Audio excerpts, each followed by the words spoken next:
Serial Anupama में आज हम देखेंगे एक ऐसा बड़ा खुलासा जो राही और अनुपमा की जिंदगी को पूरी तरह से बदल कर रख देगा। कहानी की शुरुआत होती है अनुपमा के एक नए कदम से, जब वह पुलिस स्टेशन में कैदियों को डांस सिखाने का निर्णय लेती है। अनुपमा के इस साहसिक फैसले से राही को अपनी मां पर गर्व महसूस होता है। उसे लगता है कि उसकी मां आखिरकार अपने सपनों को फिर से जीने की कोशिश कर रही है। अनुपमा और राही पुलिस स्टेशन पहुंचते हैं। वहां का माहौल थोड़ा गंभीर है, लेकिन अनुपमा का सकारात्मक रवैया माहौल को हल्का कर देता है। वह कैदियों को इकट्ठा करती है और उन्हें बताती है कि कैसे नृत्य दिल और दिमाग को सुकून देता है। राही दूर से अपनी मां को देखती है और उसकी आंखों में खुशी और गर्व का मिलाजुला भाव होता है। डांस क्लास शुरू होती है और कैदी एक कतार में खड़े होते हैं। अनुपमा जब एक एक कर सभी को देख रही होती है, तभी उसकी नजर एक अजीबोगरीब चेहरे पर पड़ती है। यह चेहरा राघव का होता है। राघव को देखकर राही के पैरों तले जमीन खिसक जाती है। उसके चेहरे का रंग उड़ जाता है। अनुपमा यह देखकर चिंतित हो जाती है और राही को संभालने का प्रयास करती है। राही का दिल बेतहाशा धड़कने लगता है। उसे समझ में नहीं आता कि राघव यहां क्या कर रहा है। लेकिन कहानी में एक और बड़ा झटका तब लगता है जब राही की नजर राघव के हाथ में पकड़ी हुई तस्वीर पर पड़ती है। यह तस्वीर माया की होती है। राही के लिए यह देखना किसी सदमे से कम नहीं है। उसकी आंखों में सवालों का समुंदर उमड़ने लगता है। अनुपमा राही को शांत करने की कोशिश करती है। वह कहती है कि शायद वह आदमी पागल है और किसी भी बात पर विश्वास नहीं करना चाहिए। लेकिन राही का मन इसे मानने को तैयार नहीं होता। उसके दिल में यह सवाल घर कर जाता है कि आखिर माया की तस्वीर उस आदमी के पास क्यों है। राही अकेले ही जेल जाकर राघव से मिलने का फैसला करती है। उसके कदम भारी हो रहे हैं, लेकिन उसके इरादे मजबूत हैं।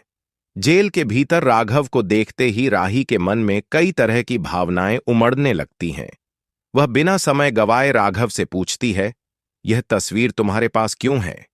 राघव कुछ पल के लिए चुप रहता है। उसकी आंखों में दर्द और पछतावा झलकता है। अचानक वह फूट फूट कर रोने लगता है। वह कहता है, यह तस्वीर मेरी पत्नी माया की है। मैं उससे बहुत प्यार करता था। उसने मुझे छोड़ दिया और मैं पागल हो गया। मैं उसकी यादों में ही जीता रहा। सालों से इंतजार कर रहा हूं कि वह वापस आएगी, लेकिन वह कभी नहीं लौटी।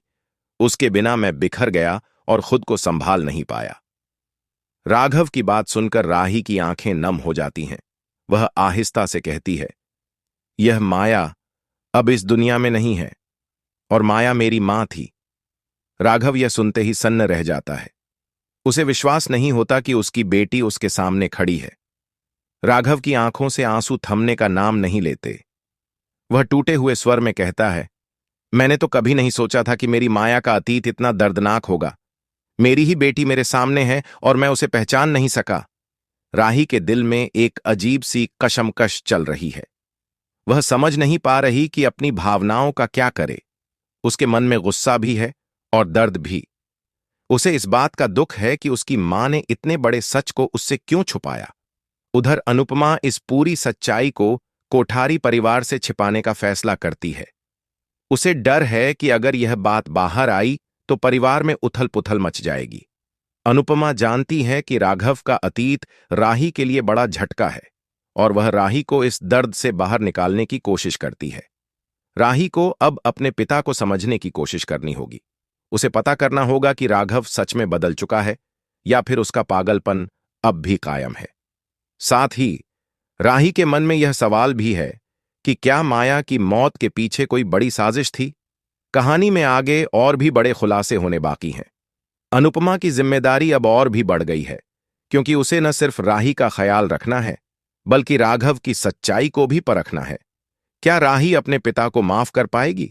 क्या राघव सच में बदल चुका है, या फिर उसके अतीत का साया अब भी उसे घेरे हुए है? क्या अनुपमा इस सच को हमेशा के लिए दफन कर देगी या फिर सच का सामना करेगी? जानने के लिए जुड़े रहिए हमारे साथ, क्योंकि आगे की कहानी में और भी चौंकाने वाले मोड़ आपका इंतजार कर रहे हैं।